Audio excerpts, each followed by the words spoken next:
Generators, ఇవి wind generators, ఇవి transmissions, ఇవి ట్రాన్స్ఫార్మర్స్, ఇవి ఎలక్ట్రిక్ పోల్స్, ఇవి సెల్ టవర్స్. ఇవి రూపుదిద్దుకోవటం మొదలై కేవలం 200 సంవత్సరాలు, కానీ లక్షల సంవత్సరాలకు ముందే సరిగ్గా ఇలాంటి ఆకారాలతో మన ఆలయాల విమాన గోపురాలు, గాలి గోపురాలు, ధ్వజస్తంభాలు నిర్మించబడ్డాయి.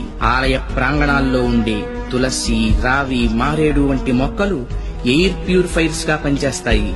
ఆలయాల్లో అర్చకులు చేసే ముద్రలు ఆక్యుప్రెజర్ గా మారి శరీరంలోని ప్రాణశక్తిని ప్రేరేపిస్తాయి. వీటి ద్వారా వీళ్ల కాన్సంట్రేషన్ హై లెవెల్ కి చేరుతుంది. దీన్నే తంత్రం అంటారు.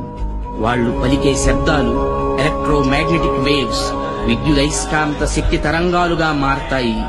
ఆ శబ్దాల అర్థాలు మైక్రోవేవ్స్, సూక్ష్మ భావ తరంగాలుగా పనిచేస్తాయి. దీన్నే మంత్రం అంటారు. గుళ్ళు కట్టేటప్పుడు బంగారం, వెండి వంటి ఖనిజాలతో పాటు నవరత్నాలను భూమిలో నిక్షిప్తం చేస్తారు.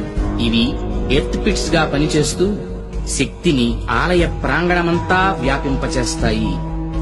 రాతి విగ్రహాల క్రింద, ధ్వజస్తంభాల క్రింద లోహపు రేకులతో తయారైన యంత్రాలుంచుతారు. గాలి గోపురాలపై, విమాన గోపురాలపై లోహ నిర్మిత కలశాలు అమర్చుతారు. ధ్వజస్తంభాలకు లోహపు తొడుగులు వేస్తారు. ఉత్సవ విగ్రహాలను పంచలోహాలతో తయారు చేస్తారు. లోహం శక్తికి వాహకంగా పనిచేస్తుంది. దీన్నే యంత్రం అంటారు. మంత్రతంత్రాల ద్వారా ఉత్పత్తి చెందే శక్తికి ఈ యంత్రాలే రిసీవర్స్. ఇక హైడ్రాలిక్ పవర్ స్టేషన్స్ లో లాగా ఆలయాల్లో జరిగే అభిషేకాల్లో కూడా ఎత్తు మీద నుంచి స్వామి విగ్రహం మీద నీరు పడుతుంది. దానివల్ల పొటెన్షియల్ ఎనర్జీ కైనెటిక్ ఎనర్జీగా మారుతుంది. ఇలా మంత్ర, తంత్ర, యంత్ర ప్రక్రియలతో విశ్వవ్యాప్తంగా ఉన్న ఇంటర్నల్ ఎనర్జీని రిసీవ్ చేసుకొని అందరికీ అందించే కాస్మిక్ పవర్ స్టేషన్స్ మన ఆలయాలు. ఈ జనరేటర్ నుండి ఉత్పత్తి అయిన విద్యుత్తు ట్రాన్స్మిషన్స్ ద్వారా టెర్మినల్ స్టేషన్ కి చేరి అక్కడి నుండి సబ్ ట్రాన్స్మిషన్స్ ద్వారా ఎలక్ట్రిక్ పోల్స్ సాయంతో లో వోల్టేజ్ ఇళ్లకు, హై వోల్టేజ్ ఫ్యాక్టరీలకు అందుతుంది.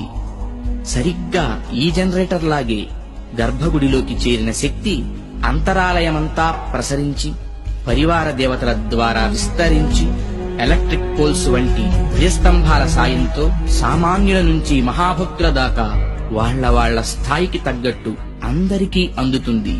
అందుకే గుళ్ళకి వెళ్లే భక్తులు ప్రశాంతతను పొందుతున్నారు, గ్రహణ శక్తిని పెంపొందించుకుంటున్నారు.